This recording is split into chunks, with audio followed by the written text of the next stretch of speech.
Damian from Marketing Food Online. So I want to give you a little bit, or a lot actually, of some inspiration for your food business.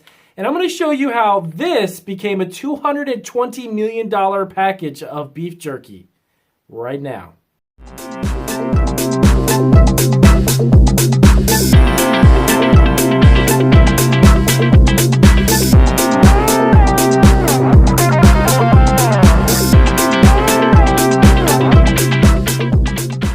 All right, so let me hop right into welcome to Marketing Food Online. And of course, as you may know, I am Damian, and I want to give you guys a little bit of inspiration. I'm going to show you a story about jerky, this kind of jerky, and it's by a company called Crave. Now, I'm not sure if you've ever heard of this company, but after I tell you this story, it may give you a lot of motivation to stick with what you're doing, even though you may sometimes believe that your food product may not be perfect enough for the store shelves or that anyone is ever going to like it. I'm going to explain to you how a gentleman created this and sold it to a company for a ridiculous amount of money. So before I do that, as always, if you're not a subscriber, definitely hit the subscriber button. This is Marketing Food Online.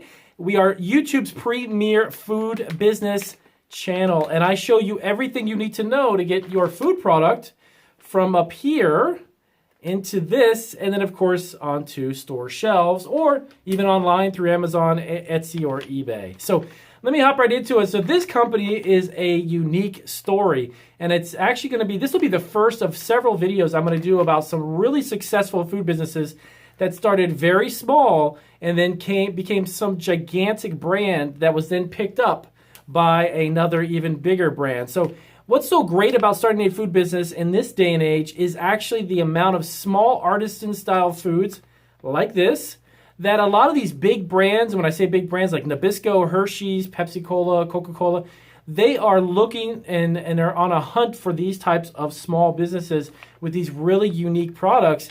And you don't have to reinvent the wheel. You don't have to start something that's completely not on the market. Maybe just rearrange the flavors, maybe just use some non-GMOs, maybe have something organic, cleaner foods, better ingredients, higher quality stuff. That's the key to most of these artisan companies that create these artisan-style foods. So let's get to the story about this. As you know, I like to get to my videos right to the point. So the company is Crave, and they've actually created several, I think it's about 7 or 8 flavors roughly. It was actually created by a gentleman named John Sebastiani. And it was around, roughly, it was around 2013, 2012 that it had started, because in 2015, he was only 2 years into this business and generated $35 million worth of business. That is not the biggest part of the story, although that is a tremendous achievement, don't get me wrong. What is the best part of this story is that this product, his brand, was bought by the Hershey's company. And Hershey's actually paid $220 million in cash for this company. That's right, $220 million for jerky. Now, obviously, John Sebastiani did not invent beef jerky, but he did create some really unique flavors and created some really amazing packaging, as well as the ingredients that go into this. And the flavor profiles, which are something that were not on the market at the time, and they're still actually extremely unique. This one in particular is black cherry barbecue, and I've had this one. It's absolutely crazy, amazing. That is what he created, and he doesn't use any MSG. It is a gluten-free product, and it's got a whole bunch of other great features about this specific jerky. But that is why he had such a huge payout from this company, is because he just created something that's already on the market. Obviously, there's a million companies that make jerky, but not a million companies who sold their brand for that much. So this is a prime example of what your food product could potentially be. You got to stick with it, even in the times that you think that it's not going to pan out, and that you have to push yourself to even just see the next day through business to try to motivate yourself to get up and going with it and push forward. But if you stick with it and you are just determined to make it work, this type of success, there's no one saying that it can't be the same type of success that you can have with your food product. So just keep that in mind, that I know that there's many of you who've actually asked me questions about, should I keep going or should I even start a food business? I'm not really sure of it. I'm not positive. One of the biggest aspects, and you can even ask this gentleman, John, I would imagine he would say the same thing. The biggest aspects of having a food business and becoming a food entrepreneur is actually believing in your product, knowing that it is a great quality product and it can be everywhere and you can sell it to everyone. That belief has to be instilled from day one, and you cannot let that deter you from stopping or let anything keep you from moving forward.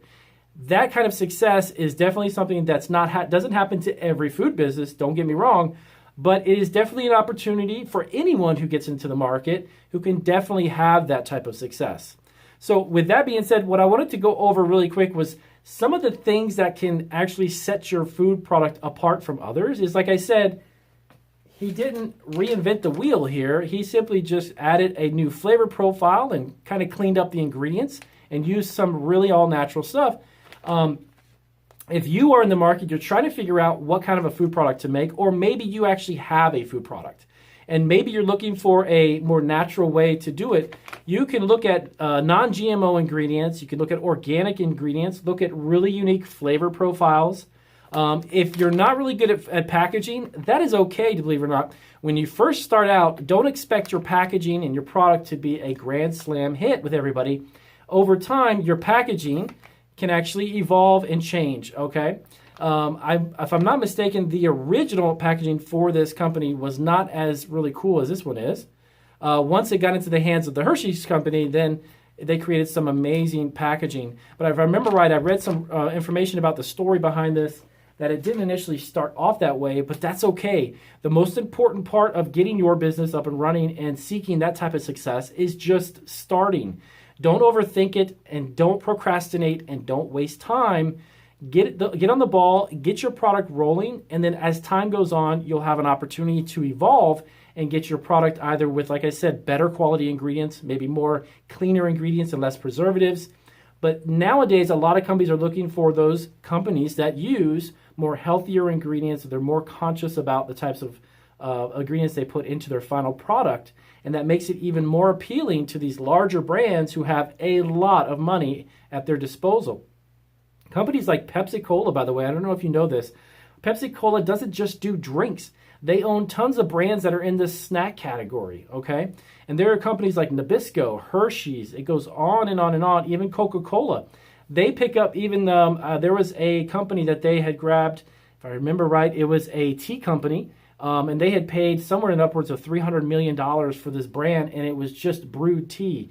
Now, obviously, tea's been around forever and a day, but this particular brand was using, I think it was organic natural cane sugars, organic teas, and they had really unique flavor profiles and blends of teas that created these really great teas.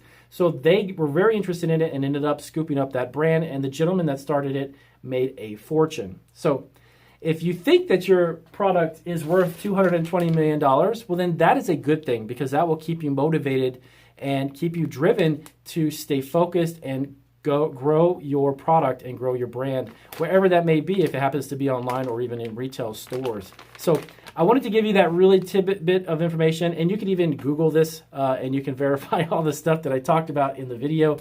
But for $220 million, that is a very expensive beef jerky, and trust me, the Hershey's company is making way more than that now. As a matter of fact, really quick, and I keep grabbing this, but this is a 2.5 ounce bag of jerky. This costs $6 in the store.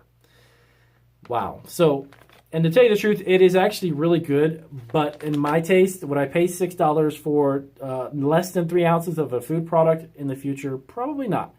But these are obviously all over, everywhere that you go. You can go to convenience stores, grocery stores, and everywhere in between, but it's a fantastic product, but the pricing on this is outrageous. But anyways, I wanted to bring that story to you again. It's Crave, and that is the $220 million jerky company. So thank you guys for sticking around. I hope that inspired you and gave you a little bit of motivation to stick with it. As I said, don't give up on what you're looking to do.